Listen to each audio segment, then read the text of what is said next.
Hi, this is Denise Busseri, and welcome to the Digital Universe, a virtual learning experience. This virtual learning experience presents the Microsoft Worldwide Telescope. The Worldwide Telescope is a Web 2.0 visualization software environment. It makes space exploration possible to students while sitting at their PC, and it enables the computer to function as a virtual telescope. How does it turn your computer into a telescope? Let's have a look for ourselves. Welcome to the Worldwide Telescope.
The environment you see may be digital, but it is also real.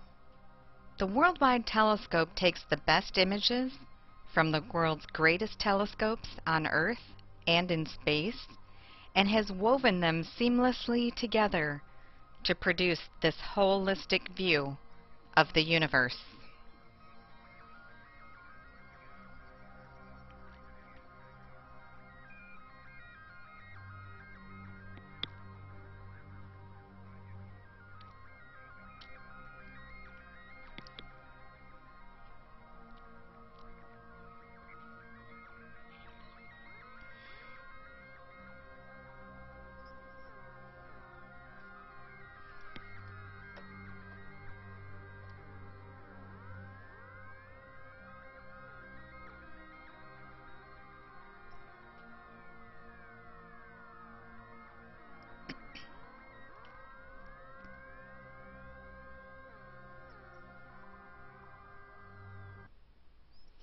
So here's how you get started using the Worldwide Telescope.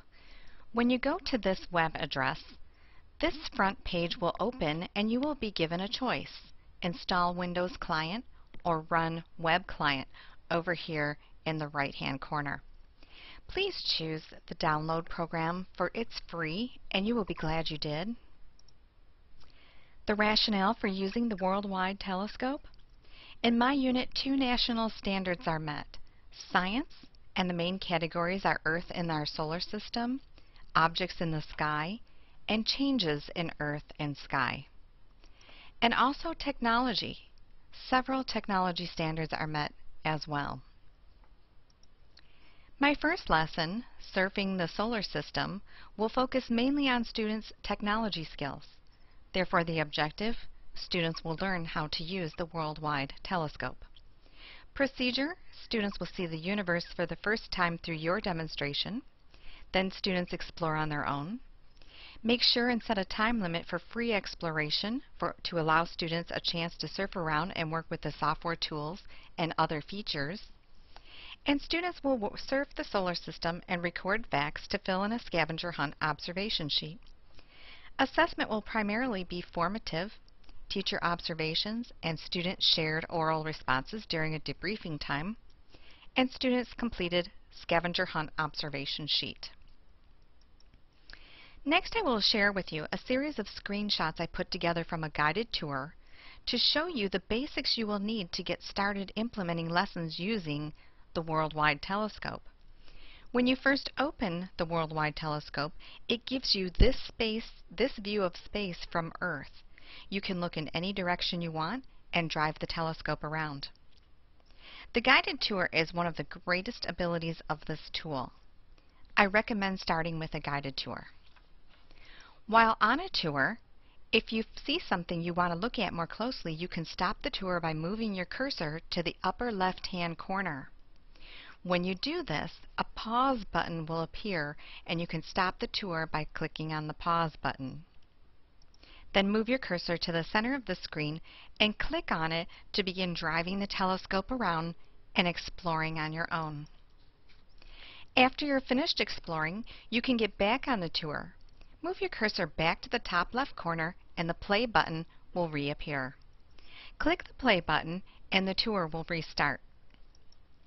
During your explorations on your own, if you clicked any of these tabs at the top of the screen, you may need to get back to your tour before you can start it again. The way to do this is to click on the name of the tour and start it again. After your guided tour, you and your students will need to learn more navigation tools to find something you may have already had in mind when you began exploring, like one of these. Also, here is Orion's belt. Later on in the video, I will show you more on this constellation. To move around, you need to click and hold down and drag to move the sky around and drive the telescope. You can zoom in and out anywhere in the sky by moving the scroll wheel on the mouse or the plus and minus keys on the keyboard. If you stop on an object in the sky, you'll see the context menu at the bottom of the screen. If you move the cursor to the bottom part of the screen, it will come up. These are the images that are in your field of view at any time, and so they are constantly changing. As you zoom in and out of the sky, the thumbnails at the bottom will change to adjust what is currently visible in your field of view. Some of the thumbnails you will notice have the letter T in them. These are additional tours about that object in your current field of view. Another useful tool is the sky ball located in the lower right-hand corner of the screen. It shows which direction you are looking in right now, highlighted in yellow. Next to the sky ball is the constellation indicator. It will show you the constellation that is the center of your view at the current moment. The odd shape is the official outline of the constellation. The rectangle in green shows where your field of view is right now. After you drive the telescope around for a while, you may want to go somewhere familiar. Let's say Saturn. You can do this by going to the top of the screen and clicking Search on the menu tab. A box will appear where you can type in keywords. As you do this, thumbnails will begin appearing. Click on the thumbnail to go to that object. While exploring, you may find a fascinating object that you want to know more about. This program has tools that allows you to do that. Just move the cursor over the object and right-click. The Finder scope will come up and looks like this. One of the interesting things you can do with the Finder scope is do research on the object you're pointing at. Click on the research button on the lower left indicated here in red. When you click the research button, a menu will pop up underneath it. Scroll down to information and you will see you can look up the object in Wikipedia and other sources. I'll show you a Crab Nebula later on in the video.